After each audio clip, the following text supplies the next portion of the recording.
पहले के समय में बारात कई कई दिन तक वधू पक्ष के यहाँ ठहरा करती थी। लोग बैलगाड़ियों से, रथों से बारात लेकर जाया करते थे और कई दिन विश्राम करने के बाद ही वे फिर से दुल्हन के साथ में प्रस्थान किया करते थे। तो भगवान शिव की बारात का वर्णन भी कुछ ऐसा ही है। अब तक आपने इस विवाह में जो भी रस्में हुई उन सभी का वर्णन सुना। अब आप बारात के प्रस्थान होने का वर्णन भी सुनिए कि किस प्रकार देवी पार्वती को भगवान शिव विदा कराकर अपने साथ कैलाश पर्वत पर लेकर गए थे। तो भगवान शिव भी बारात के साथ कई दिनों तक हिमाचल पर्वत के यहाँ ठहरे। उनके ठहरने का जो भी प्रबंध किया गया था वो विश्वकर्मा जी द्वारा किया गया था, जिन्होंने बहुत सारे महल बनाकर सभी देवताओं के अनुरूप उसमें मूर्तियों का निर्माण करके कराया गया था, ताकि किसी भी देवतागण को या स्वयं महादेव को किसी तरह की कोई असुविधा ना हो। अब जब दुल्हन विदा होती हैं तो उन्हें घर परिवार की जो बुजुर्ग महिलाएं होती हैं या जो वधू की माता जी होती हैं वो उन्हें ये समझाती हैं कि ससुराल में किस तरह से रहना चाहिए, अपने पति की सेवा किस तरह से करनी चाहिए और बहुत सारे नियमों के बारे में बताती है। तो इसी तरह से विदाई से पहले देवी पार्वती को एक ब्राह्मण पत्नी ने जो उपदेश दिया था, जिस पतिव्रत धर्म का उपदेश दिया था, उसका वर्णन भी आज आप इस कथा में सुनने वाले हैं। हो सकता है वीडियो कुछ लंबी हो जाए, तो अपना कीमती समय इस कथा को आज जरूर दीजिएगा।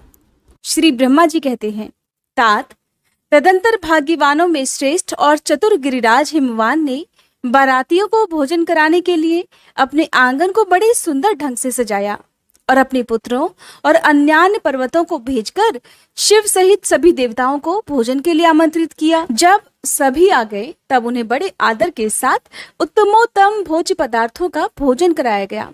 भोजन करने के बाद हाथ मुंह धोकर कुल्ला करके विष्णु आदि सभी देवता विश्राम करने के लिए प्रसन्नता पूर्वक अपने अपने डेरे में चले गए। मैना की आज्ञा से साध्वी स्त्रियों ने भगवान शिव से भक्ति पूर्वक प्रार्थना करके उन्हें महान उत्सव से परिपूर्ण सुंदर वास भवन में ठहराया। मैना के दिए हुए मनोहर रत्न सिंहासन पर बैठकर आनंदित हुए शंभु ने उस वास मंदिर का निरीक्षण किया। वह भवन प्रज्वलित हुए सैकड़ों रत्नमय प्रदीपों के कारण अद्भुत प्रभा से उद्भासित हो रहा था। वहां रत्नमय पात्र तथा रत्नों के ही कलश रखे गए थे। मोती और मणियों से सारा भवन जगमगा रहा था। रत्नमय दर्पण की शोभा से संपन्न तथा श्वेत चंवरों से अलंकृत था। मुक्ता मणियों की सुंदर मालाओं से आवेष्टित हुआ वह वास भवन बड़ा समृद्धशाली दिखाई दे रहा था। उसकी कहीं कोई तुलना ही नहीं की जा सकती थी। वह महादिव्य, अति विचित्र, परम मनोहर तथा मन को आह्लाद प्रदान करने वाला था। उसके फर्श पर नाना प्रकार की रचनाएं की गई थी। बेल बूटे निकाले गए थे। शिव जी के दिए हुए वर का ही महान और अनुपम प्रभाव वहां पर दिखाता वह शोभाशाली भवन शिवलोक के नाम से प्रसिद्ध किया गया था। नाना प्रकार के सुगंधित श्रेष्ठ द्रव्यों से सुवासित तथा सुंदर प्रकाश से परिपूर्ण था। वहां चंदन और अगर की सम्मिलित गंध फैल रही थी। उस भवन में फूलों की सेज बिछी हुई थी। विश्वकर्मा जी का बनाया हुआ वह भवन नाना प्रकार के विचित्र चित्रों से सुसज्जित था। उसमें विश्वकर्मा द्वारा कृत्रिम वैकुंठ, ब्रह्मलोक, कैलाश, इंद्र भवन तथा शिवलोक आदि दिख रहे थे। ऐसे आश्चर्यजनक शोभा से संपन्न उस वास भवन को देखकर गिरिराज हिमालय की प्रशंसा करते हुए भगवान महेश्वर बहुत संतुष्ट हुए। वहां अति रमणीय रत्न जटित उत्तम पलंग पर परमेश्वर शिव बड़ी प्रसन्नता से लीला पूर्वक सोए। इधर हिमालय ने बड़ी ही प्रसन्नता से अपने समस्त भाई बंधुओं और दूसरे लोगों को भी भोजन कराया। जो कि कार्य शेष रह गए थे उन्हें भी पूर्ण किया। शैलराज हिमालय इस प्रकार आवश्यक कार्य में लगे हुए थे और प्रेतम परमेश्वर शिव शयन कर रहे थे। इतने में ही सारी रात बीत गई और प्रातः काल हो गया।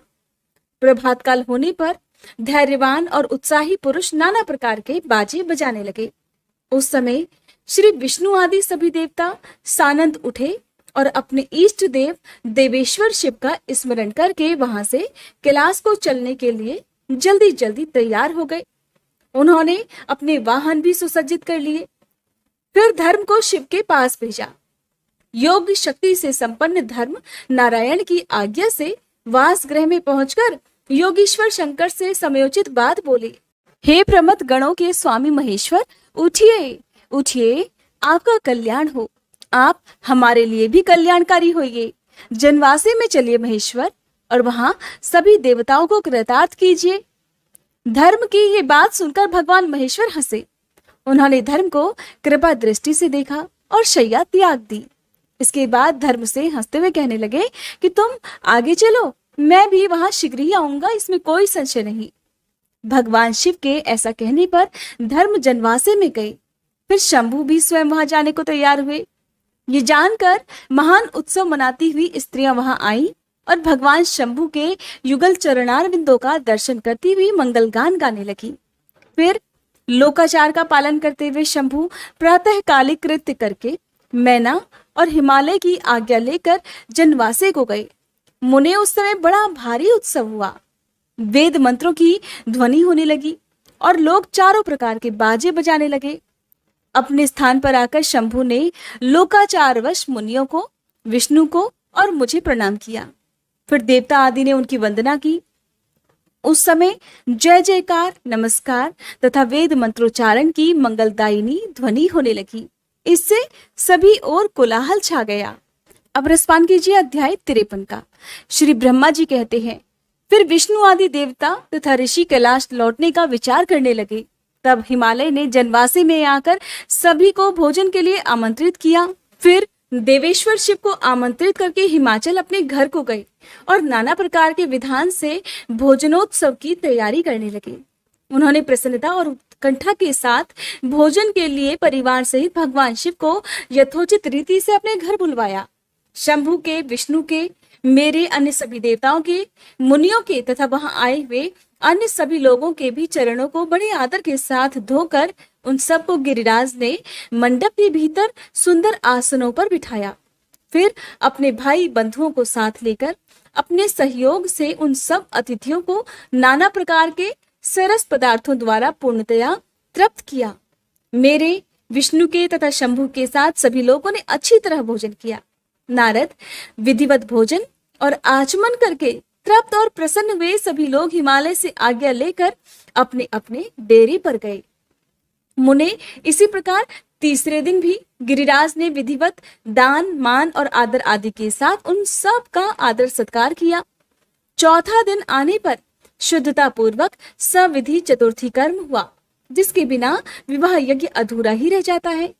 उस समय नाना प्रकार का उत्सव हुआ। साधुवाद और जय जयकार की ध्वनि हुई। बहुत सारे सुंदर दान दिए गए। तरह तरह के सुंदर गान और नृत्य हुए। पांचवें दिन सभी देवताओं ने बड़े हर्ष और अत्यंत प्रेम के साथ शैलराज को सूचित किया कि अब हम लोग यहाँ से जाना चाहते हैं, आप आज्ञा प्रदान कीजिए। उनकी ये बात सुनकर गिरिराज हिमवान हाथ जोड़कर बोले, देवगण, आप लोग कुछ दिन और ठहरिए तथा मुझ पर कृपा कीजिए। ऐसा कहकर उन्होंने स्नेह के साथ उन देवताओं को, भगवान शिव को, विष्णु को, मुझे और अन्य लोगों को बहुत दिनों तक ठहराया। इस प्रकार देवताओं को वहां रहते हुए बहुत दिन बीत गए। तब उन सब ने गिरिराज के पास सप्तऋषियों को भेजा। सप्तऋषियों ने हिमवान और मैना से समयोचित बात कहकर उन्हें समझाया, परम शिव तत्व का वर्णन किया तथा प्रसन्नता पूर्वक उनके सौभाग्य की सराहना की। हे मुने, उनके समझाने से गिरिराज ने बारात को विदा करना स्वीकार कर लिया। फिर भगवान शंभु यात्रा के लिए उद्यत होकर देवता आदि के साथ शैलराज के पास आए। देवेश्वर शिव देवताओं सहित कैलाश की यात्रा करने के लिए जब तैयार हुए, तब उस समय मैना उच्च स्वर से रोने लगी और उन कृपा निधान से बोली, हे कृपा निधे, कृपा करके मेरी शिवा का भली भांति लालन पालन कीजिएगा। आप तो आशुतोष हैं, मेरी पार्वती के सहस्त्रों अपराधों को भी क्षमा कीजिएगा। मेरी बच्ची जन्म जन्म में आपके चरणार बिंदों की भक्त रही है और सदा रहेगी भी। उसे सोते और जागते समय भी अपने स्वामी महादेव के सिवा दूसरी किसी वस्तु की सुध नहीं रहती। हे मृत्युंजय, आपके प्रति भक्ति भाव की बातें सुनते ही ये हर्ष के आंसू बहाती हुई पुलकित हो उठती है और आपकी निंदा सुनकर ऐसा मौन साध लेती है मानो ये मर ही गई हो। ब्रह्मा जी कहते हैं, नारद, ऐसा कहकर मैना ने अपनी बेटी शिव को सौंप दी और उन दोनों के सामने ही उच्च स्वर से रोती हुई वह मूर्छित हो गई। उनकी पुत्री उनसे अलग जो हो रही थी। तब महादेव जी ने मैना को समझाकर सचेत किया और उनसे विदा लेकर देवताओं के साथ महान उत्सव पूर्वक यात्रा की। वे सब देवता अपने स्वामी शिव तथा सेवक गणों के साथ चुपचाप कैलाश पर्वत की ओर प्रस्थित हुए। वे मन ही मन शिव का चिंतन कर रहे थे। हिमाचलपुरी के बाहरी बगीचे में आकर शिव सहित सभी देवता हर्ष और उत्साह के साथ ठहर गए और शिवा के आगमन की प्रतीक्षा करने लगे। मुनीश्वर, इस प्रकार देवताओं सहित शिव की श्रेष्ठ यात्रा का वर्णन किया गया। अब शिवा की यात्रा का भी वर्णन सुनो, जो विरह व्यथा और आनंद दोनों से युक्त है। श्री ब्रह्मा जी ने अपने श्रीमुख से देवर्षि नारद को आगे का जो कुछ भी वृतांत सुनाया, उसका वर्णन आप सभी आने वाले अध्याय में सुनिएगा।